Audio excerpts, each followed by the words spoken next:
নমস্কার বন্ধুরা, আমরা এসেছি ভালোবাসার চিতা নামক গল্পের পরবর্তী অংশে। মাসির কাছ থেকে সমস্ত কথা শোনার পর আকাশ আনন্দে উৎফুল্ল হয়ে ঘরের ভেতরেই নাচানাচি করার মতো উপক্রম। এদিকে বাড়ির সবাই তো ভাবছে অন্য কথা। যাই হোক, আকাশকে মাসি খবরটা জানিয়ে কিছুক্ষণ পরে বাড়ি চলে যায়। আকাশ যখন দরজা খুলে বাইরে বেরোয়, সবাই কৌতূহলের দৃষ্টিতে আকাশের দিকে তাকিয়ে। আকাশের মামি মুচকি মুচকি হাসছে আকাশের দিকে তাকিয়ে। বাকি সবাই অবাক। যাই হোক, কাউকে কোনো উত্তর না করে দিনটা যেমন স্বাভাবিক কাটার তেমনই কাটলো আকাশের। মনে একটাই আকাঙ্ক্ষা আকাশের, কখন সে আবার টিউশন পড়তে যাবে, কখন সে সাথীর সম্মুখীন হবে, কখন সে সাথীর চোখে চোখ রেখে এই ভালোবাসার অনুভূতিটাকে গ্রহণ করবে। এদিকে পরদিন টিউশনে সবাই ঘটনাটা জেনে যায়। যাই হোক, সবাই মিলে দুজনকে এনকারেজ করতে থাকে। এবার দুজন আর সামনাসামনি না, পাশাপাশি বসেছে।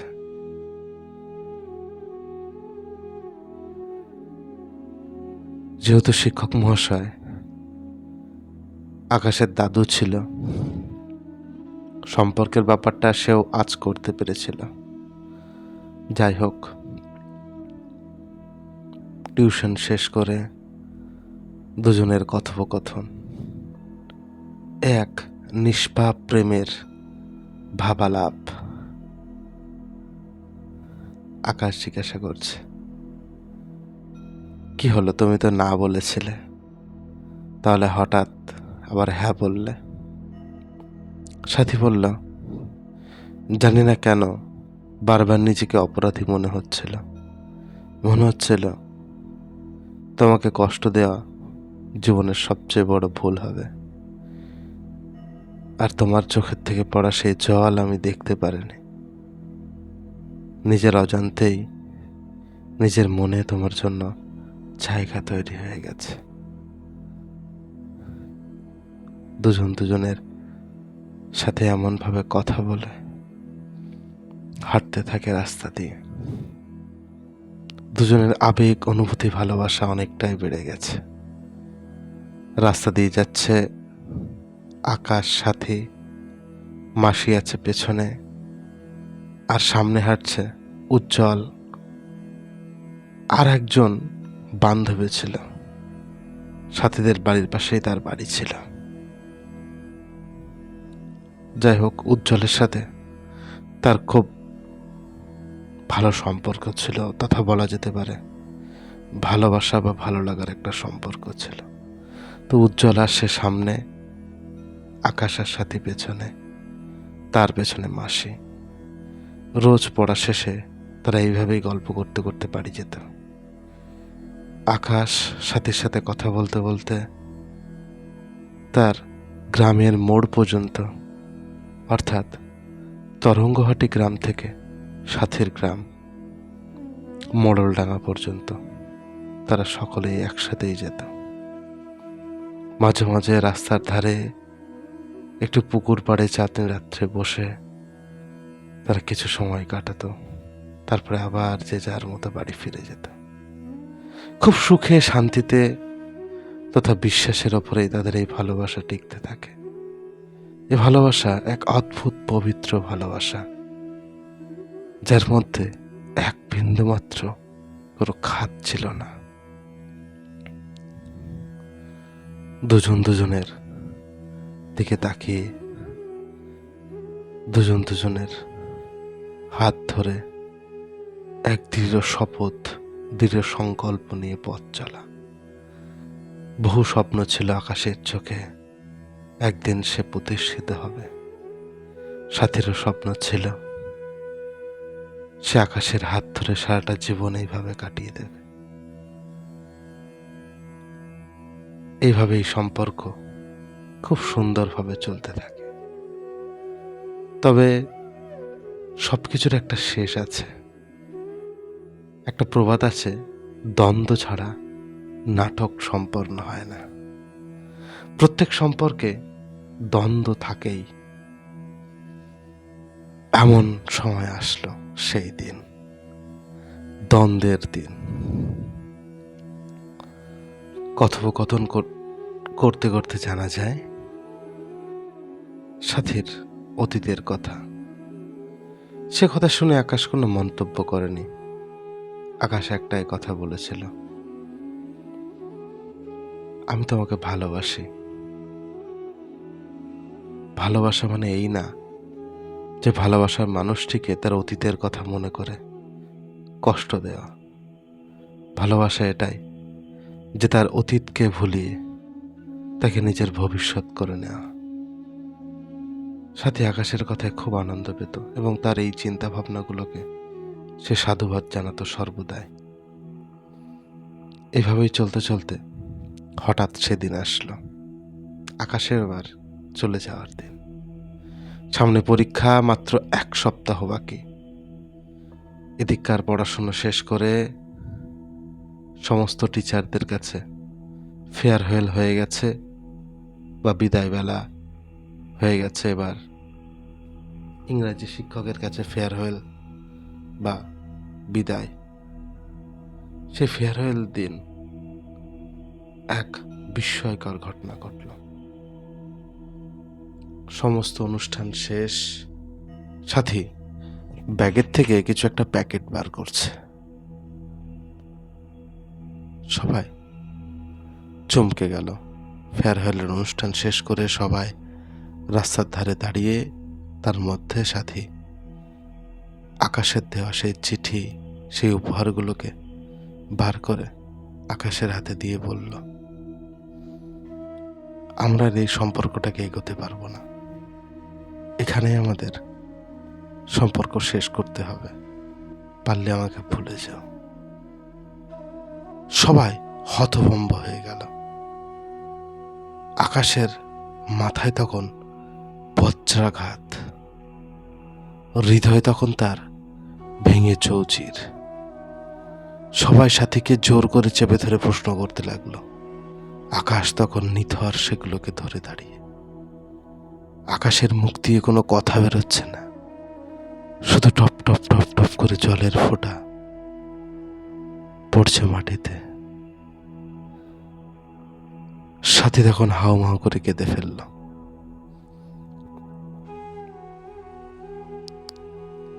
দুজনাই কাঁদছে। সকলের প্রশ্ন উত্তরে জানা গেল সাথী অতীতে যে ছেলেটিকে ভালোবাসত সে নেশাগ্রস্ত ছিল। সে নেশাগ্রস্ত হওয়ার কারণে সাথী তাকে নিজের জীবন থেকে সরিয়ে দেয় তথা তাকে ছেড়ে দেয় এবং তার সাথে সমস্ত সম্পর্ক শেষ করে। ফেয়ারওয়েলের দিন সকালে সাথী জানতে পারে আকাশের সাথে সাথীর সম্পর্কের কথা শুনে ছেলেটি বিষ খেয়ে আত্মহত্যা করার চেষ্টা করেছিল এবং তার বন্ধুরা এসে সাথীকে, যে ছেলেটি বিষ খেয়ে আত্মহত্যা করার চেষ্টা করেছিল তথা সাথীর পুরনো প্রেমিক, তার বন্ধুরা এসেছিল সাথীদের বাড়িতে এবং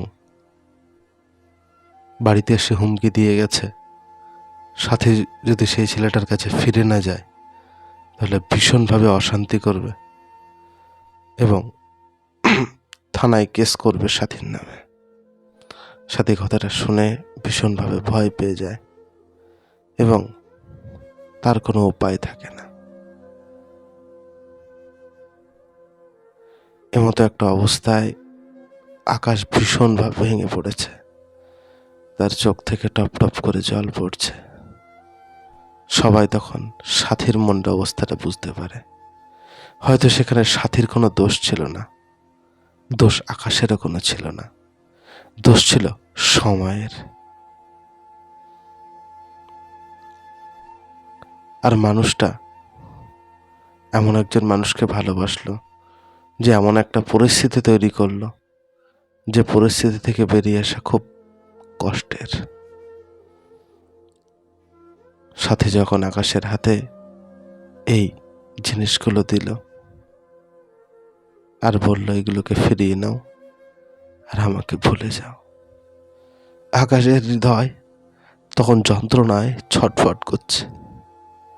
তার চোখ থেকে শুধু জল বেরিয়ে যাচ্ছে, মুখের কোনো কথা বেরোচ্ছে না, না মুখ থেকে কোনো আওয়াজ বেরোচ্ছে তার। এমন এক সময় আকাশ কি করলো, শিক্ষক মহাশয়ের বাড়ির থেকে একটা দেশলাইয়ের বাক্স এনে আর একটা বোতলে রাখা ছিল একটু কেরোসিন তেল। রাস্তা তখন ফাঁকা, এখনকার মতো এত জনসংখ্যা না, বাইপাস রাস্তা তো, গ্রামের ভেতরের রাস্তা। তো সেখানে ওই উপহার, রক্ত দিয়ে লেখা চিঠি, চাবির রিং, পুতুল সবগুলোকে এক জায়গায় জড়ো করে তার উপরে কেরোসিন তেল ঢেলে আগুন লাগিয়ে দিল। দাউ দাউ করে জ্বলছে সেই আগুন, তাহু তাহু করে জ্বলছে সেই আগুন। সাথীকে তখন ধরে আছে মাসি এবং অন্যান্য বন্ধুরা। প্রাণপণে সবাইকে ছাড়িয়ে সাথী ছুটে গেল সেই আগুনের কাছে, হাত ভরে দিল জ্বলন্ত আগুনের ভেতরে, বার করে আনলো সাথীর সব থেকে প্রিয় সেই চাবি রিংটাকে, যেটা আকাশ তাকে দিয়েছিল।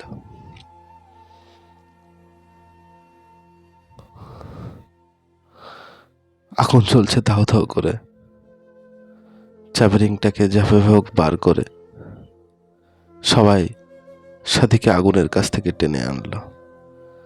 সাথীও ছটফট করছে আগুনের কাছে দাঁড়িয়ে, আকাশও আগুনের পাশে দাঁড়িয়ে।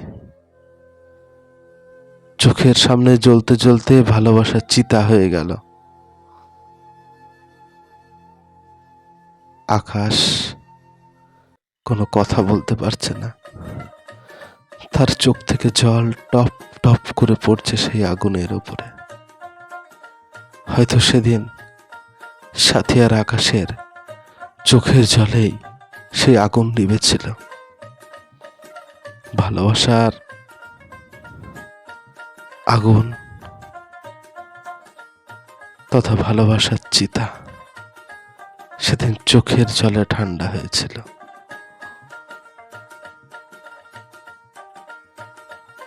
এক অসহ্যকর মর্মান্তিক বেদনা তার মধ্য দিয়ে যেতে হয়েছিল সেই সময়টাকে। দুটো ভালোবাসা একটা ছোট্ট অতীতের ভুল বোঝাবুঝির জন্য চোখের সামনে নৃশংসভাবে শেষ হয়ে যায়। শুধু যে ভালোবাসা শেষ হয়েছিল তা না, শেষ হয়েছিল তাদের দেখা হাজারো স্বপ্ন, হাজারো ইচ্ছা, হাজারো আকাঙ্ক্ষা।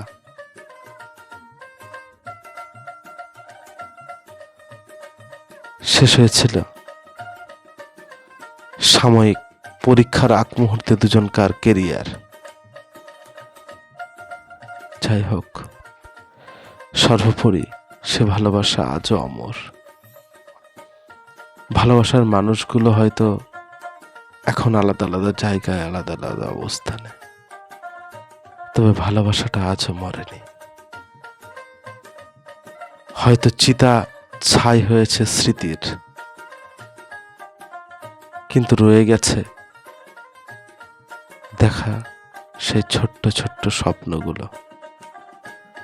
এখনো সেই আশায় রয়ে গেছে, যদি পরজন্মে এই ভালোবাসা সম্পন্ন পায়। সেদিন চোখের জলে নিভেছিল ভালোবাসার চিতার। চিতার আগুনে ছাই হয়েছিল ভালোবাসার স্মৃতিগুলো। এখানেই ভালোবাসার চিতা নামক গল্পের অবসান। ধন্যবাদ।